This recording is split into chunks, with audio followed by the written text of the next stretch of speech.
시청자 여러분 안녕하세요. 김동수입니다. 이 시간에는요,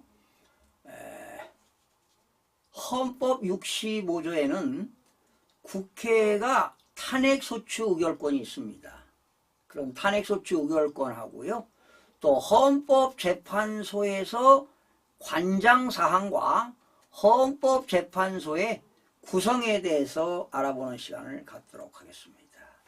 여러분, 우리나라 법 중에 최고의 법이 헌법 아니겠습니까?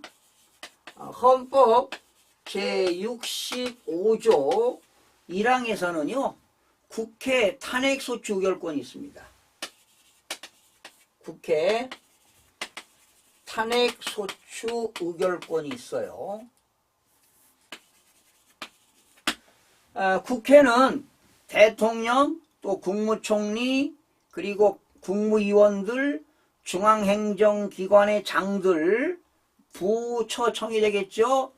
법제처라든가 또 청, 경찰청, 국세청, 이런 중앙행정기관장이라든가, 또 감사원의 감사원장, 또 감사위원들, 또 중앙선거관리위원회의 위원들, 그렇죠. 그리고 헌법재판소의 재판관, 또 판사, 검사, 이런 법관들, 이런 사람들을 국회가 탄핵소추 의결권이 있습니다. 그런데 그러니까 이렇게 국회가 탄핵소추를 의결할 때는 헌법이라든가 법률을 중대한 일을 저질렀을 때, 위반했을 때 이제 탄핵소추를 하는 거 아니겠습니까? 그런데 이렇게 국회가 탄핵소추를 하기 위해서는 국회 제적의원,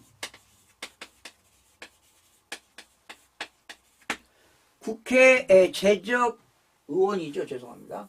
국회 제적의원, 국회 제적의원 3분의 1 이상 발의가 있어야 됩니다. 그리고 국회 제적의원의 2분의 1 이상의 찬성이 있어야만이 탄핵소추를 할 수가 있습니다. 그러나 대통령의 경우는 달라요.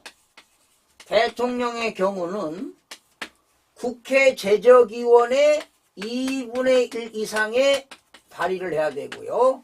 또 제적의원의 3분의 2 이상 찬성을 해야 됩니다. 그러니까 2분의 1은 발의가 될 수 있습니다. 국회의원이 총 300명이니까 150명 이상이면 발의할 수 있고요. 200명 이상이 찬성하면 대통령도 탄핵소추를 할 수가 있습니다. 2분의 1과 3분의 2가 되겠습니다. 그런데 대한민국의 헌정사상 탄핵소추 의결권이 총 7건이 이루어졌습니다. 과거에 노무현 대통령도 탄핵소추가 됐죠. 그리고 박근혜 대통령도 탄핵소추가 됐습니다. 그리고 이제 21대 국회에 들어서서 21대 지난 더불어민주당에서 5건을 탄핵소추 의결권을 제시한 바 있는데 지금 이제 계류 중인 사건들도 있습니다.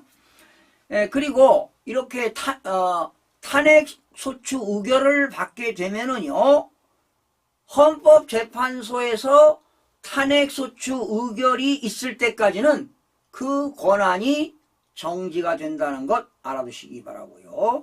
그리고 이제 탄핵 결정이 되면은 당연히 공직으로부터 면직이 된다는 것도 헌법에 나와 있습니다. 헌법 65조 1항부터 4항까지 내용이 나와 있고요. 자, 그러면 우선 헌법재판소법을 살펴보겠습니다.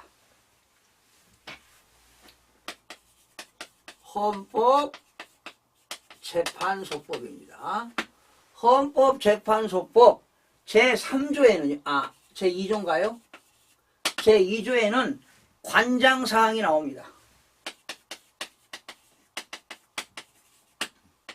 그러니까 헌법재판소법에 의해서 재판관들이 어떤 일을 하는가 관장사항이 5가지가 있는데요.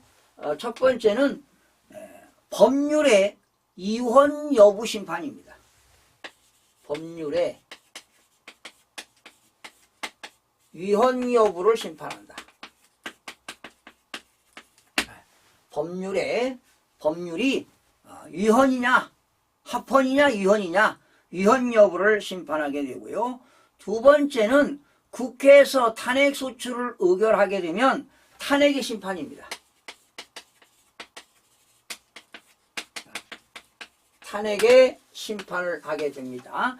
이렇게 탄핵을 심판할 때는요, 헌법재판소의 재판관이 9명이잖아요. 9명인데 3분의 2, 6명이 찬성을 해야만이 의결이 되는 겁니다. 그리고 세 번째는 정당의 해산심판입니다. 정당법에 의한 설립된 정당을 해산하는 정당 해산심판도 역시 헌법재판소가 하는 일이고요.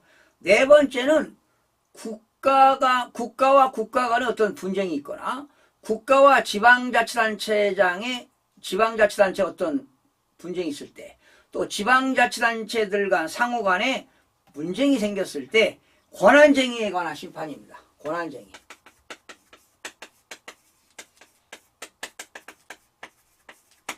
권한쟁의에 관한 심판 네 번째가 되겠고, 마지막에 다섯 번째는 헌법소원에 관한 심판입니다.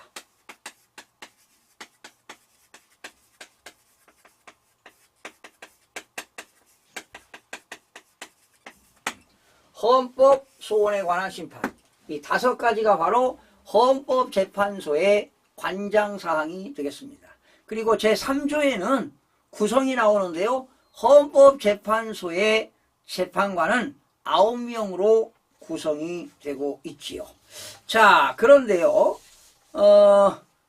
서울시 공무원 간첩 사건으로 인해서 그 안동안 그 검사가 공소권을 남용했다는 이유로 그 당시에 부산지검 2차장 검사한테 국회가 탄핵소추를 의결했습니다.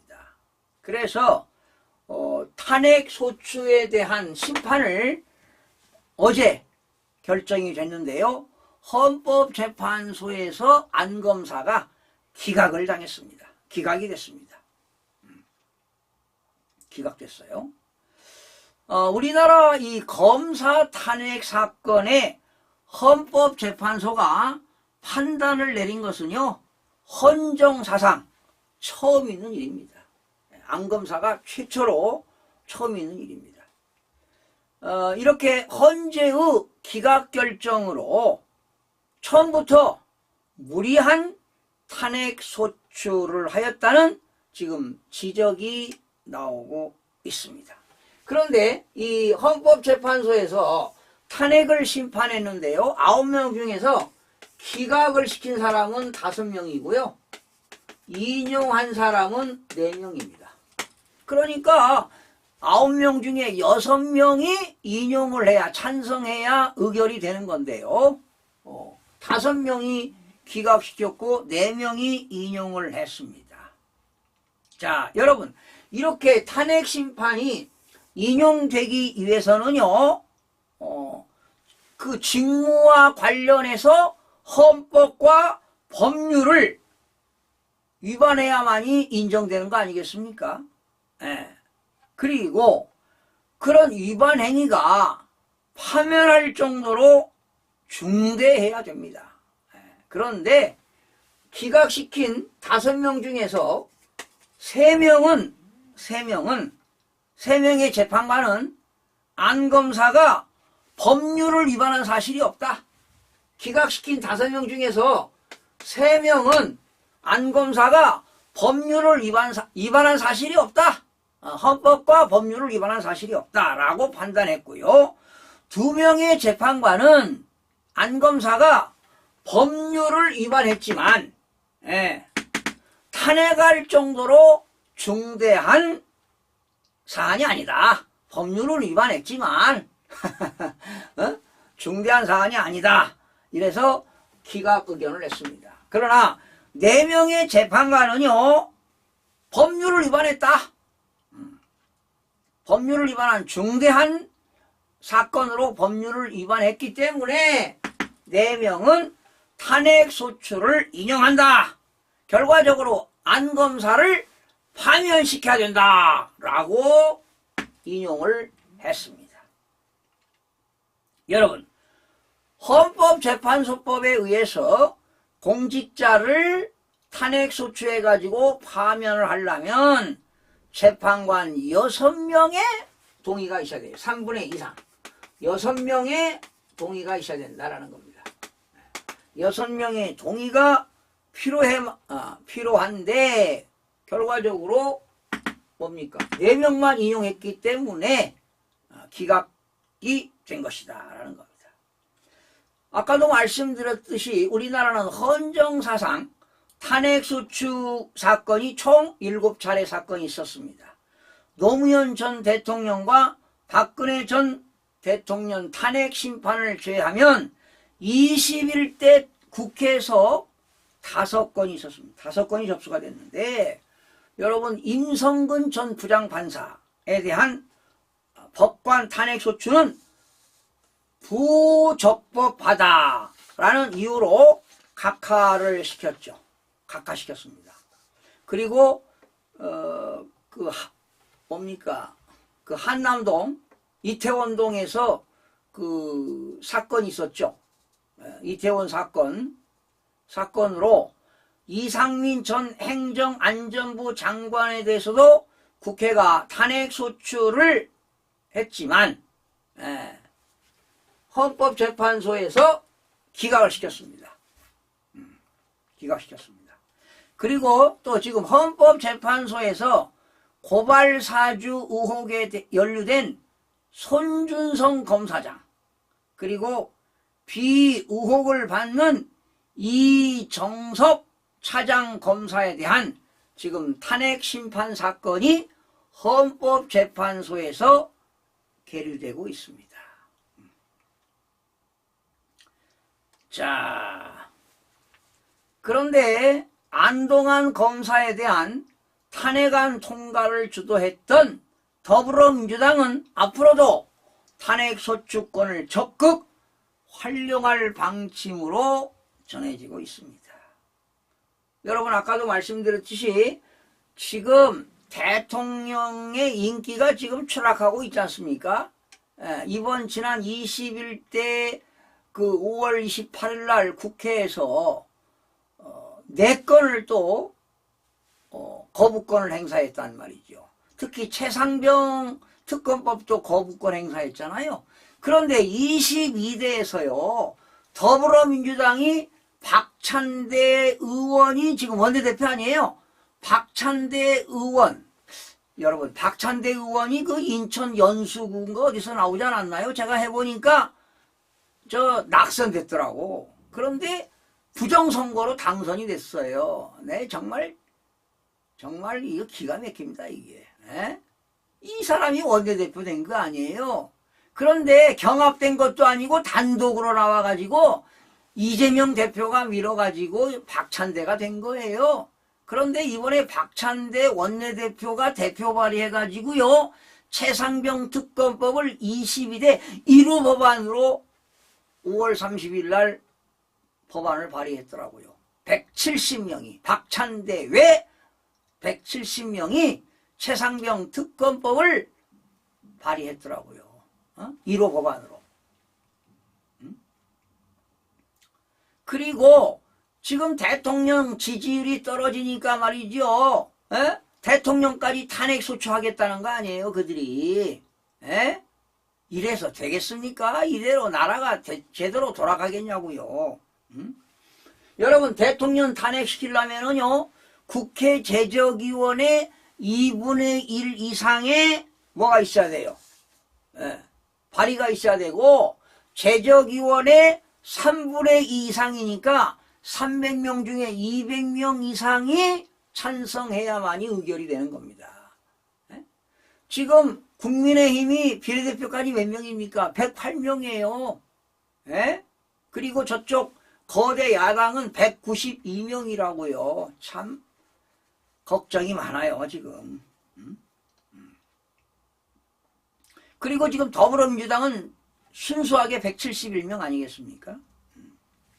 그래서 지금 21대 국회에서도 탄핵 절차가 잇따르는 거 아니냐, 이런 우려가 나오고 있습니다. 결과적으로 더불어민주당 의원들이 공직자들, 뭐 국무위원, 국무총리, 장관, 중앙행정기관장, 모두가 다 마음에 들지 않으면 판사, 검사 다 국무위원에 대해서 사사건건 탄핵소추를 제기한다고 하는데, 이렇게 되면 나라가 제대로 굴러가겠습니까, 여러분? 지금 더불어민주당은요, 거대 야당 192석입니다.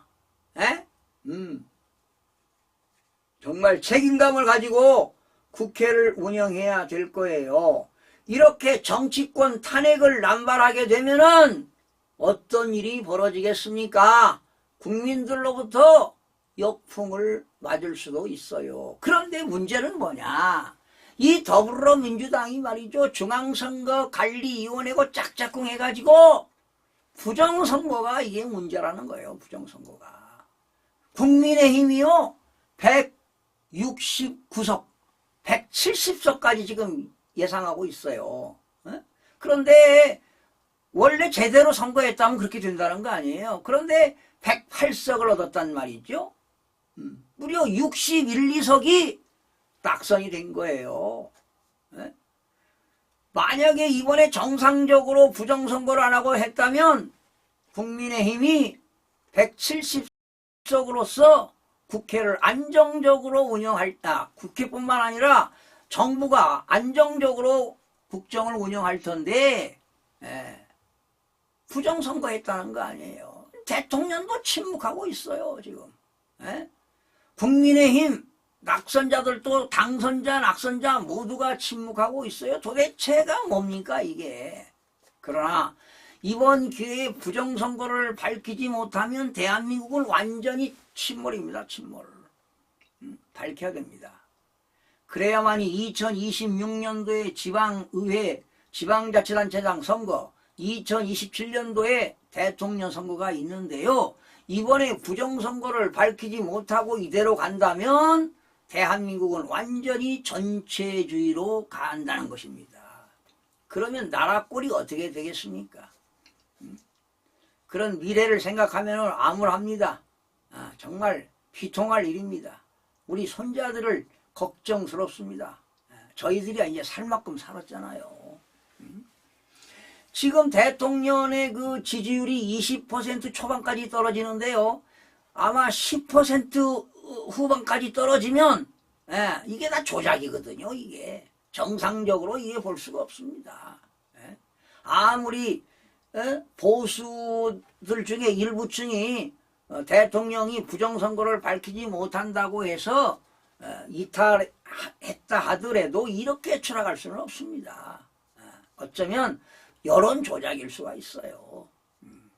그래서 대통령이 과감한 결단을 내려야 되는데 참으로 아쉽습니다. 그리고 국민의힘들 정말 열정적으로 대통령을 보조하면서요, 정부와 여당이 힘을 합쳐서 열심히 일을 해야 될 것입니다. 그리고 똘똘 뭉쳐서 힘을 합쳐서 일을 해내야 됩니다. 그리고 대통령을 우리가 뽑은 대통령 아닙니까? 임기가 5년 아니에요. 보장받아야 되니까 탄핵을 당하면 안 되겠죠. 큰일 납니다. 그러면 이제 또 탄핵당해서 다시 대통령 선거하면 뻔한 거 아니에요? 누가 되겠습니까? 이 씨가 될 거 아니에요?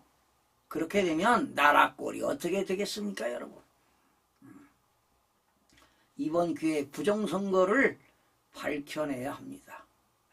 자, 오늘은 국회 헌법 65조에 나오는 국회 탄핵소추 의결권과 그리고 헌법재판소의 관장사항, 그리고 헌법재판소의 구성에 대해서 살펴봤습니다. 시청해주신 여러분 고맙습니다.